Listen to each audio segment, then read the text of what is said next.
Mom kicked me out because stepdad and his kids hate me, but I own the house. So, when I was 15, my dad passed away. It was a tough time. Like, losing him felt like my whole world got flipped upside down. My dad, though, was always that guy who had everything planned out, super organized.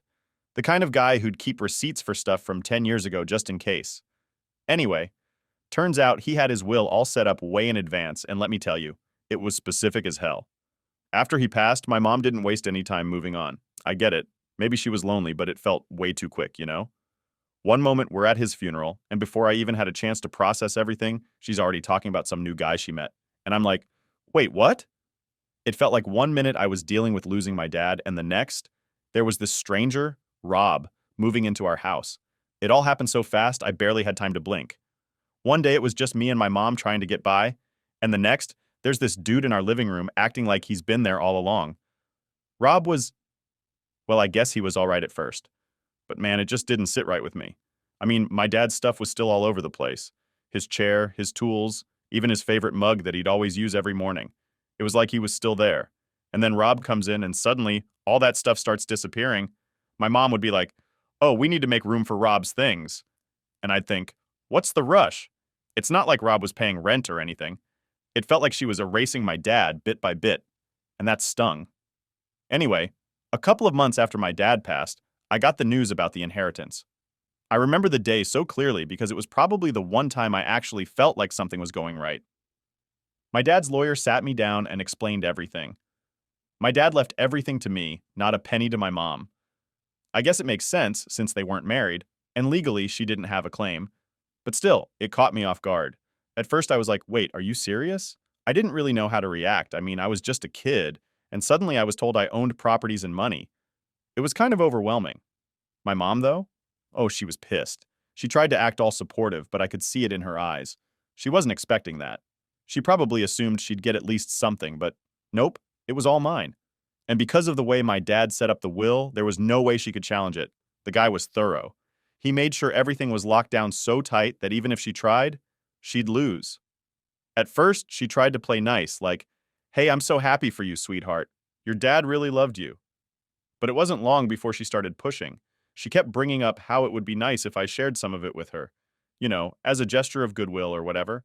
It was always framed like it was my choice, but the way she said it, it felt more like pressure. And then, one day, she comes up with this plan. She asked me if I'd consider transferring one of the properties to her. I remember standing there, just kind of staring at her like, is she for real? She went on, saying how it would make things easier with Rob if he felt more secure, like he was really part of the family. She wanted to show him that he was welcome by putting the property in her name. In her head, this was all about making him feel comfortable so they could have a future together. But to me, it felt like she was choosing him over me. I mean, I was 15. I just lost my dad. I was still trying to figure out how to get through each day, and here she was, basically asking me to give up a piece of my dad's legacy to make her new boyfriend happy. It was like she didn't even think about how it might feel for me, her own kid. I told her I couldn't, even if I wanted to. My dad's will was set up so that I couldn't touch any of it until I was 21. The look on her face when I said that, man, I don't think I'll ever forget it. She tried to hide it, but she was mad. I think she knew deep down that she couldn't change anything, but it didn't stop her from trying. She'd bring it up every once in a while, just testing the waters, like, "Are you sure you can't transfer it? Not even one property?" And every time, I had to remind her that there was literally nothing I could do. It wasn't my choice. It was how my dad set things up. To be honest, even if I could have given her the property, I don't think I would have. It felt like a betrayal to my dad's memory. This was his way of taking care of me, making sure I had a future, and I wasn't going to mess that up just to make my mom's new boyfriend feel cozy. And of course, there was Rob's kids. My mom was bending over backwards to make sure they felt welcome. They were cool, I guess.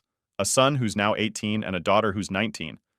But my mom was all about making them comfortable, making sure they had everything they needed. It wasn't like she was a total monster to me or anything. She still acted like a mom, but there was this clear difference in how she treated them compared to me. I'd see them all go on trips together. She'd always frame it like it was this great idea, saying, "Wouldn't you rather visit your grandparents on your dad's side?" Like every single time they planned something, she'd suggest I spend time elsewhere. I could see right through it. She didn't outright say, "You can't come," but it was obvious she didn't want me around. And when you're a kid, you don't really know how to react to that. You just kind of go along with it, hoping that maybe she'd change her mind, but she never did. I spent a lot of weekends at my grandparents' place, and don't get me wrong, they were great. But every time I heard about one of those trips, it was like a little reminder that my mom was choosing her new life over me. Looking back, I think my dad must have known something like this could happen. Why else would he leave everything to me and nothing to her? Maybe he saw how things were going between them, or maybe he just wanted to make sure I'd be okay if anything ever happened to him. Either way, I'm grateful he did. But at the same time, it made things with my mom really complicated. I felt like I was stuck in the middle, having to protect what my dad left me while also dealing with my mom and her new family. That's pretty much how things went for a while. Rob settled in more and more, and my mom made sure his kids felt like they were at home. And me? Well, I kept my distance and just tried to keep the peace, but it wasn't easy. I was only 15, trying to make sense of everything, and all I knew was that things were never going back to how they used to be. So by the time I turned 17, things had gone from awkward to full-blown tense between me and Rob. I mean, I tried to stay out of his way at first. Like, he was my mom's boyfriend, whatever, I didn't really care about him. But he started acting like he was the man of the house, and that's when things went south. It was my dad's house, right? And here he was, moving his stuff in, giving me attitude, and trying to tell me what I could or couldn't do. It wasn't even subtle. He'd say stuff like, "You need to show more respect around here," or "It's time you learn some discipline." I just sat there thinking, who does this guy think he is? Like, he's not my dad, and he sure as hell doesn't get to act like he owns the place. So I pushed back. Every time he tried to lay down some rule or act like he had a say, I'd remind him that the house wasn't his. I even came up with this nickname, John Conroy, which honestly made no sense, but it bugged him, and that was enough for me. Every time he tried to tell me what to do, I'd be like, "All right, John Conroy, whatever you say." And man, did that get under his skin. Things started getting pretty heated between us. It was like this silent war. He'd make these comments, and I'd snap back. My mom, of course, was always trying to play peacemaker. She'd say, "Oh, you two just need time to get used to each other," or "Rob's only trying to help you grow up." But I knew it wasn't about that. It was about control. Rob wanted to be the boss, and I wasn't about to let that happen. And the thing is, my mom started taking his side more and more. She'd get upset with me for disrespecting him. She even started saying stuff like, "You need to understand that Rob's a part of our family now." Our family. As if we'd all agreed on that or something. I'd tell her, "This isn't his house, it's Dad's, and he's not going to just waltz in and act like it's his." But she never listened. She just kept telling me to get along and try harder. One day, things really blew up. Rob had been acting all tough, talking about how I needed to pull my weight around the house. And yeah, that pissed me off. I told him straight up, "You're not my dad, and this isn't your house." He started getting all red-faced, and my mom came rushing in, trying to calm things down. She was like, "Why do you always have to fight with him? Why can't you just respect him?" And I was like, "Why should I? He doesn't respect me, and he doesn't respect that this was Dad's house." That argument was kind of the last straw. Rob stormed off, and my mom just stood there, looking tired and frustrated. She said something like, "This isn't working. We can't keep fighting like this." And that's when she dropped the bomb on me. She told me I needed to leave. I couldn't believe it. I stood there waiting for her to take it back or say she was just upset and didn't mean it. But she didn't. She looked me in the eye and said, "I think it's best if you find somewhere else to stay for a while."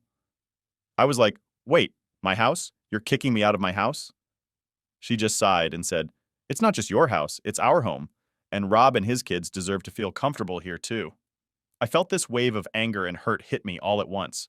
She was choosing them over me. It wasn't even a question anymore. She kept going, saying, "I'm doing this for your own good so you can have some space and cool down." But I knew it wasn't about me cooling down. It was about making things easier for her and Rob. She thought if I wasn't around, they'd have their perfect little family, and everything would be fine. I left the room, slamming the door behind me. I was so mad, I could barely think straight. I didn't even know what to do next. I mean, I was 17. I didn't have a job that paid enough to get my own place, and all my stuff was in my house. I went up to my room and started packing up my things, just throwing stuff into bags. I didn't know where I was going, but I knew I couldn't stay there anymore. Thankfully, my grandparents stepped in. They'd always been there for me, even when my mom wasn't. They offered me a place to stay, and I grabbed onto that offer like a lifeline. My grandpa picked me up that evening, and I remember just sitting in the car, staring out the window, feeling numb. It was like everything had crumbled in one day. My own mom was kicking me out of the house my dad had left me. When I moved into my grandparents' place, it felt safe. They were amazing, and they never made me feel like I was a burden. My grandpa especially tried to make me feel better. He said, "You're always welcome here, kiddo. Don't let anyone make you think otherwise." And honestly, I needed to hear that. After everything with my mom, it felt good to know someone had my back. But my mom? She'd still come over to visit sometimes, acting like everything was fine. She'd say things like, "I love you, you know that, right? And I'm just trying to make sure everything stays peaceful." It was like she was trying to make herself feel better about what she'd done. I remember one time she brought over a bunch of my old things, saying she thought I'd want them at my grandparents' place. And I just stared at her, thinking, you want to act like this is normal? But it's not. She'd talk about how she was just doing what was best for everyone, how Rob needed space to feel at home, and how I'd understand one day. I just nodded along, but inside, I felt like she was justifying her own choices. She'd say stuff like, "You'll always have a home with us when you're ready." And it took everything in me not to tell her that it wasn't my home anymore. It was Rob's. It was hard to see her and not feel angry. She was the one person who was supposed to be on my side, and she wasn't. She was choosing some guy she'd known for barely a couple of years over me, her own son. And she acted like it was all for my benefit, like kicking me out was somehow her way of helping me grow up. After a while, I just stopped engaging with her visits. I'd be polite, but I wouldn't let her excuses get to me anymore. I focused on my school, my friends, and my grandparents. They became my real family during that time. My grandma would always tell me, "You've got us, and you're going to be okay." And even though I still felt angry and hurt, having them around made things a little easier. I guess, deep down, I started to understand that my mom was never going to be the parent I needed her to be. She was too focused on building this new life with Rob and his kids. And me? I was just a reminder of the old life she was trying to move past. So I started moving past it too. I figured if she could pick Rob over me, then I could choose to focus on myself instead. At the end of the day, I knew I had my grandparents' support, and that was enough. I learned to stand on my own 2 feet, even if it meant not having my mom there. And honestly, that was probably the best lesson I could have learned back then, relying on myself and knowing when to walk away, even from people who are supposed to care. When I finally finished college, I knew it was time to take a closer look at the properties my dad left me. The whole time I was with my grandparents, I kept reminding myself that these properties were my shot at building something for myself.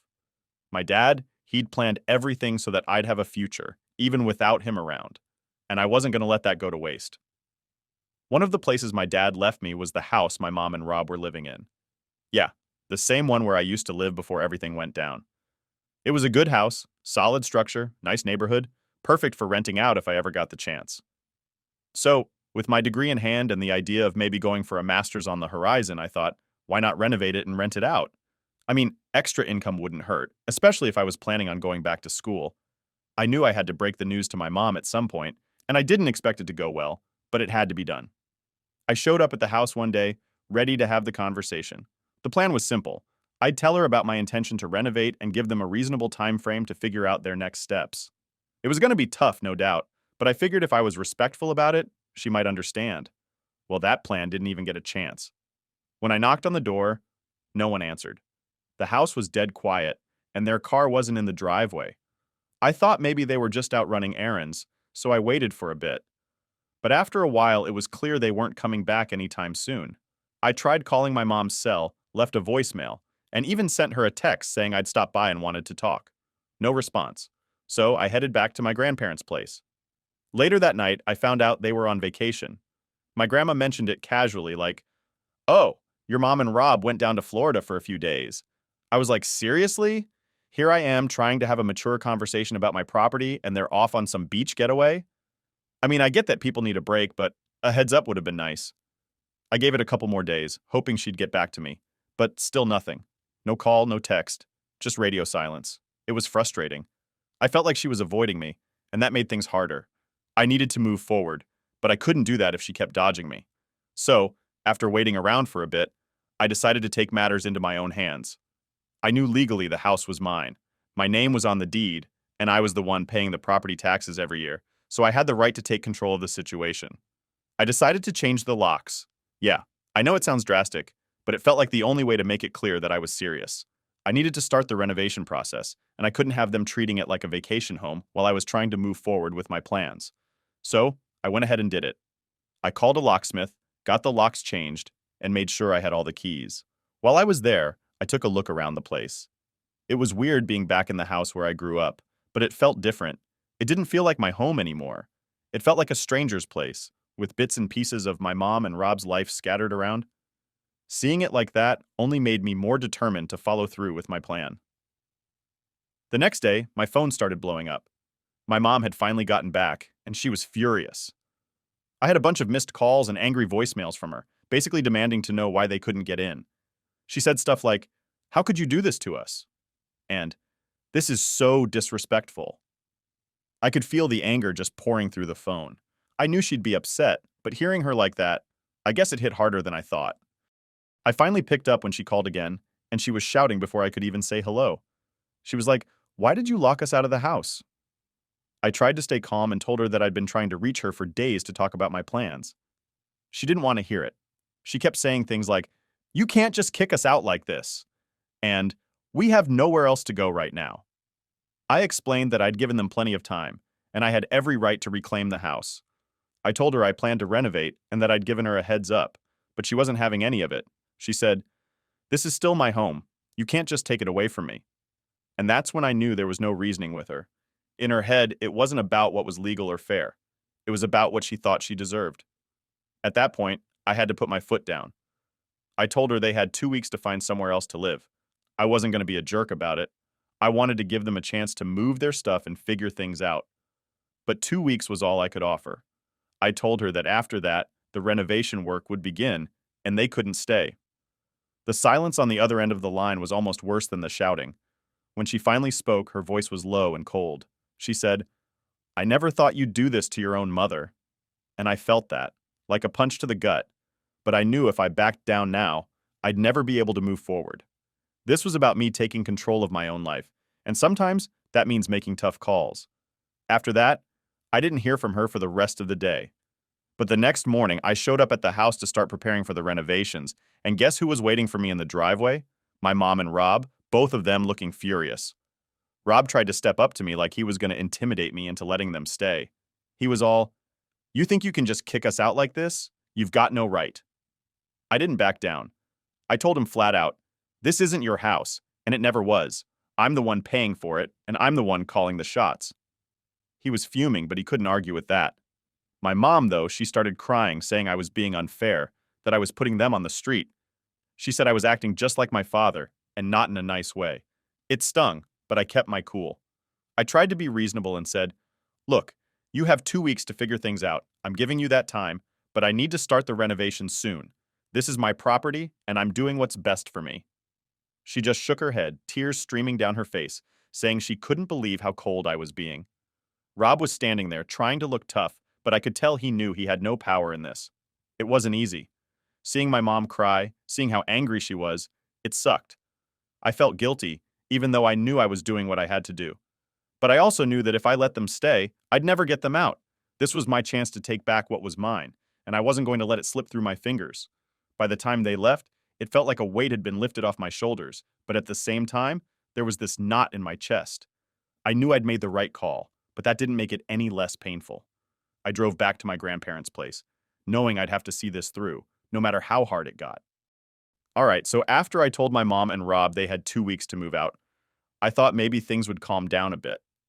I figured they'd be mad at first, but then they'd start packing and just accept it. I mean, it wasn't like they had any other option. But of course, nothing is ever that simple. Instead of dealing with it quietly, my mom decided to make things as dramatic as possible. The next day, I went over to the house to start preparing for the renovations. I wanted to check out the backyard and take some measurements for the work I had planned. I had a contractor scheduled to come by in a few weeks, and I wanted to make sure everything was good to go. I was out there with a notepad, making notes, when I heard the back gate swing open. I turned around, and there was my mom, storming in like she was on a mission. She was furious. Like, I'm talking full-on yelling before I even had a chance to say anything. "How could you do this to us?" she shouted, her face all red and puffy. She kept going, throwing her hands in the air and demanding to know how I could betray my own family. She was like, "We have nowhere else to go. What do you expect us to do?" I tried to stay calm, even though my heart was pounding. I told her, Mom, I gave you 2 weeks. You have time to find a place. I'm not just kicking you out with no warning. But she wasn't hearing it. She went on and on about how I was being selfish and how she had sacrificed so much for me. And honestly, that got to me. It was like she was trying to make me feel guilty for wanting my own space back. And then, of course, Rob showed up. He came in with that same tough guy attitude, like he was going to somehow change my mind by glaring at me. He was all, "You think you can just boss us around because you own this place? We've built a life here." And I was like, "No, Rob, I built a life here. This was my dad's house, and I'm taking back what's mine." I could tell that wasn't what he wanted to hear. He got all worked up, and for a second I thought he was going to try something. But my mom stepped in, putting her hand on his chest, telling him to calm down. She turned back to me with tears in her eyes and said, "Please, we need more time. We've got nowhere else to go." And then Rob's stepdaughter, the one who's 19, came out of the house crying. I hadn't even noticed her until she stepped onto the porch, clutching her stomach. That's when my mom blurted out, "She's pregnant! You can't do this to her! You can't kick us out when she's about to have a grandchild!" That hit me like a punch. I wasn't expecting that. For a moment, I just stood there, not really knowing what to say. It felt like they were pulling out every card they could to get me to change my mind. And I mean, yeah, I felt bad for her. She was young, and being pregnant is a lot to handle. But at the same time, I knew I couldn't let that change things. I took a deep breath and told them, "Look, I'm sorry she's going through that, but this is still my house. You have 2 weeks. I'm not asking you to leave today." My mom started sobbing, and Rob just stood there, looking like he was ready to explode. It got to a point where I just couldn't stand being there anymore. I told them, "I've made my decision. I need this place back. I'll come by in 2 weeks to check in." And then I walked out. It wasn't easy. I could hear my mom still yelling as I left, calling me heartless and selfish, and saying she couldn't believe her own son would do this to her. But I had to keep walking. If I stayed there any longer, I knew I'd start second-guessing myself, and I couldn't afford to do that. When I got back to my grandparents' place, I tried to focus on my plans for the renovations. I pulled up all the paperwork, went over my notes, and tried to keep my head clear. But it was hard. I kept thinking about my mom and what she'd said. The guilt started creeping in. I mean, no one wants to be the bad guy, especially not when it comes to family. And then my phone started buzzing. It was one of my mom's relatives, an aunt I barely ever talked to. She was all like, "I heard what happened. And I just have to say, I'm disappointed in you. Your mom's in a tough spot, and you're making it worse." She kept going on about how I was being cruel and how I needed to help my mom out because that's what family does. It wasn't just her either. Over the next few days, I started getting calls and texts from other relatives, all saying the same thing. They were calling me selfish and saying I should give my mom more time, or even just let her stay. They acted like I was some villain in all this, like I was kicking her out for fun or something. No one seemed to get that this was about my future, too. At one point, my grandma noticed how stressed I was getting. She sat me down and said, "Listen, you did what you had to do. Don't let them guilt trip you into thinking you're wrong. Your dad left you this house for a reason." And that helped a little. It was good to have her on my side, but it didn't make the phone calls and messages any less annoying. The worst part was when one of my mom's relatives sent me this long message about how my mom was caught in the middle and that I needed to show compassion because she was trying to keep the peace. That one got under my skin. I wanted to reply and say, "How is she caught in the middle when she's the one who chose them over me?" But I didn't. I knew getting into it with them wouldn't help. It would just add fuel to the fire. So I started ignoring the calls and messages. I figured if they were so worried about my mom, they could help her out. They could offer her a place to stay or pitch in to find her a new spot. But none of them were doing that. It was easier for them to just blame me. Typical. As the days went by, I focused on my renovation plans. I met with the contractor, went over the details, and set up a timeline. I knew once I got things going, I'd have to face my mom and Rob again, and I wasn't looking forward to it. But I kept reminding myself that this was for me, for my future. I'd spent too long letting other people dictate what I could and couldn't do. It was time I took control. And honestly, despite all the drama, I started feeling a bit better about my decision. I knew deep down that I was doing what my dad would have wanted. He left me these properties so I could have a future, and I wasn't going to let anyone take that away from me, not even my own mom. By the end of that first week, I'd stopped feeling as guilty. I knew I wasn't the one in the wrong here. I'd given them time, and I was being fair. If my mom and Rob wanted to make it harder than it needed to be, that was on them. I just had to stay strong and stick to my plan. By the time the 2 weeks were up, I knew I had to face them again. I spent those days preparing myself, mentally going over what I was going to say when the time came. I mean, part of me hoped they'd have found somewhere else by then and would just quietly move out, but I knew that was probably too much to ask for. The way things had been going, I had a feeling they were going to push back, try to make it as difficult as possible. The day I went back to the house, I pulled up to the driveway, and sure enough, there was my mom, Rob, and even a few of their friends and relatives standing around. It was like they were putting on a show or something. My stomach dropped, but I knew I had to stay calm. If I let them see me stressed, they'd just use that to push me more. As I walked up, my mom came rushing over, tears streaming down her face. She went straight into this whole emotional speech, saying, "I can't believe you'd really do this to us. You're my son. How could you turn your back on me when I need you the most?" It was the kind of thing that, if I hadn't been so prepared for it, would have really gotten to me. But I'd spent days thinking about it, replaying her words in my head, so I just stayed calm. I told her, "Mom, I gave you 2 weeks. That's fair and you know it. This is my house and I have every right to take it back." She kept shaking her head, saying I was being unreasonable and that 2 weeks wasn't enough time. But I knew that wasn't true. If they'd really tried, they could have found something, or at least made some progress. It felt like they were just stalling, hoping that if they pushed hard enough, I'd back down. Then Rob jumped in, all fired up like he was ready for a fight. He was like, "This is our home. You can't just show up and take it from us like this." I could feel the tension rising, but I kept my voice steady and said, "Actually, I can. Legally, it's my property. I've been more than patient, and now it's time for you to move out." I could see the anger in his eyes, but he didn't have a response to that. He knew I was right. That's when the relatives got involved. One of my mom's cousins stepped forward and started going off about how family is supposed to stick together and how I was acting like a landlord instead of a son. She said stuff like, "Your mom has done so much for you and now you're just abandoning her?" It felt like everyone was ganging up on me, trying to make me feel like the worst person in the world. I took a deep breath and told her, "I understand you're trying to help, but this isn't your business. My dad left me this house for a reason, and I'm doing what I have to do." I could tell that didn't go over well because she just scoffed and turned away, muttering something about how I was heartless. At that point, I realized this wasn't going to be a quick conversation. They were all just waiting for me to crack, hoping I'd feel bad enough to change my mind.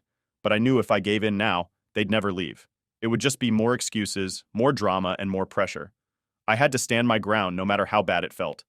My mom started crying even harder, saying things like, "I don't know where we'll go. We have no money saved up for this."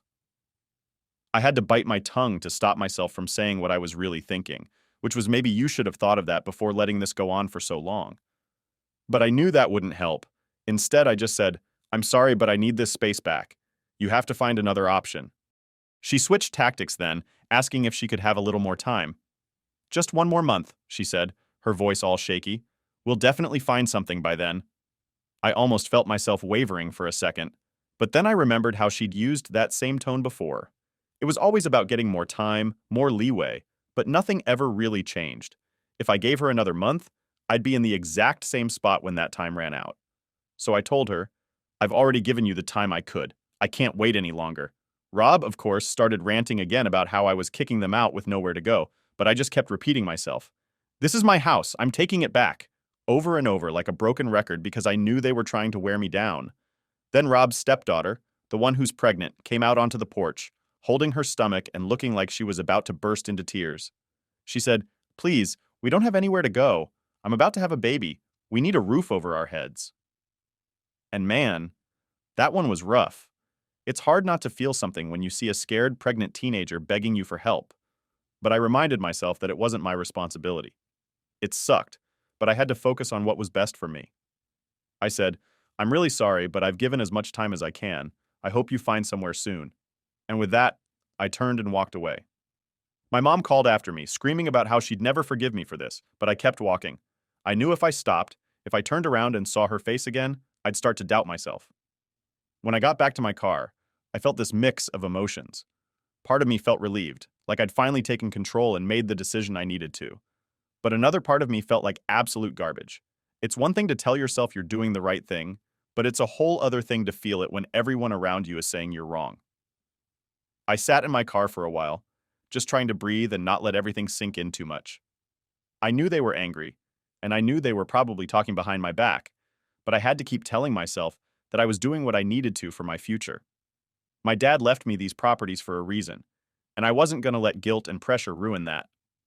When I finally drove off, I felt a bit lighter. It wasn't easy, and I knew there'd be more backlash to come, but I'd taken the first step. I'd stood my ground, and now it was up to them to figure things out. I wasn't going to let them drag me down with their problems. I had plans, and I was going to stick to them, no matter how many people tried to guilt trip me. The rest of the day, I focused on my renovation plans. I set up meetings with the contractor, went over the designs, and started getting things in motion.